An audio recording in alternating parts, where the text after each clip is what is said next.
of What's That Meme, the show where we take a look at memes and pull spiritual truths from them. And here is today's meme.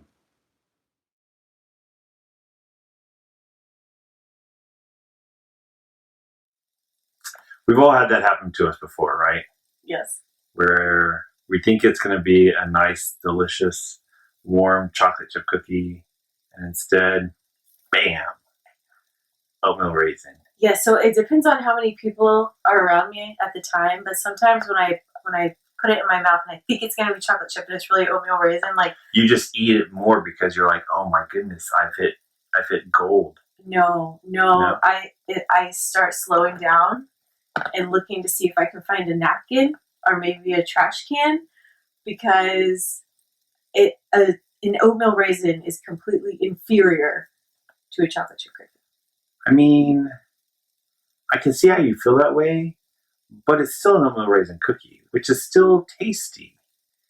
Like, it's not a melt in your mouth, finish it off with a cold drink of milk chocolate chip cookie. You can make the point, but my real issue is that I was biting into something thinking it would be one thing. My expectations were, this is what it's going to taste like, only to be let down by a chewy raisin. Yeah, I think it's the biggest thing is when we have expectations that are not met. It doesn't matter what is in place of those expectations. We oftentimes, our reaction is, well, this is just the worst thing in the world. And it reminds me of Joseph, actually, in the Old Testament, where he was living the chocolate chip cookie life. I mean, he was the favorite son of the favorite wife, and had the best swag and all, had the good clothes, and loved by his father.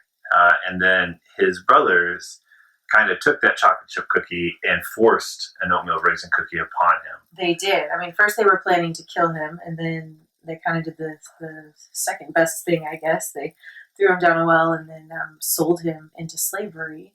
And then once he's sold into slavery, you think that would be bad enough, but then he's falsely accused of raping someone and thrown into prison.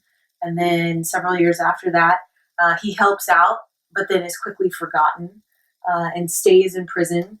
But then ultimately, he ends up with a little bit of a chocolate chip cookie, right?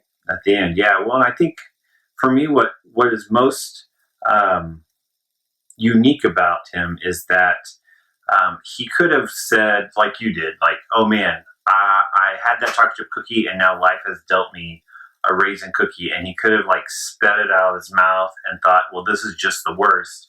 I might as well just stop. But he didn't. He stayed true to who he was. And he said, if this is what life has for me, I'm going to make the most of it. Yeah, and he continued to live by kind of God's standards. He lived in a way that God wanted him to live, right? Well, yeah, and in fact, I think he even lived a better life afterwards. Like, he was kind of a spoiled kid. He was, a little bit. He was a little bit of a spoiled brat, kind of focused all on himself.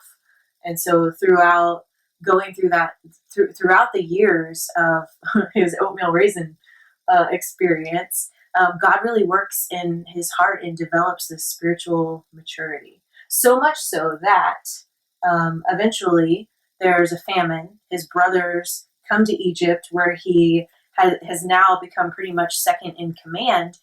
He recognizes his brothers, and at the very end of Genesis, he has just these very wise words. In Genesis chapter 50, verse 20, he says something to the effect of, you meant this for evil, and yet God brought good out of it. Yeah, he said, look, you may have tossed a oatmeal raisin cookie at me, but it was the most delicious oatmeal raisin cookie ever. In fact, God took that and said, you know what? Exist on this for a while, and the chocolate chips cookies are going to be coming soon. Yeah. So two things kind of stand out to me from that is that, one, there were some unmet expectations, and yet God works through those circumstances to bring good for an entire nation.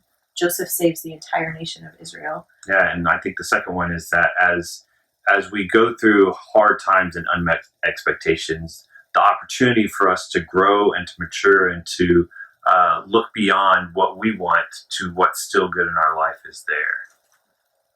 So I guess next time I bite into an oatmeal raisin cookie, maybe I won't spit it out. Maybe I will just appreciate it for what it is. Because as you call it, it is the most delicious breakfast cookie. Absolutely. Oatmeal raisin cookie is the best breakfast cookie there is in the world. If there was such a thing as a breakfast cookie. There is. And it's yummy. Hey guys, we want to make sure that you picked up on our 2 main points in the video. Point number 1 is that even when life throws you a curveball and you have unmet expectations, God still works through those circumstances. And point number 2, besides working through those circumstances, and I would say even more importantly, he works in our hearts, right? He works to develop that spiritual maturity that we see in Joseph by the end of his life. Yeah, and the question we want to leave you with is this. How are you currently working through unmet expectations in your life? That's it. Episode 8 of What's That Mean?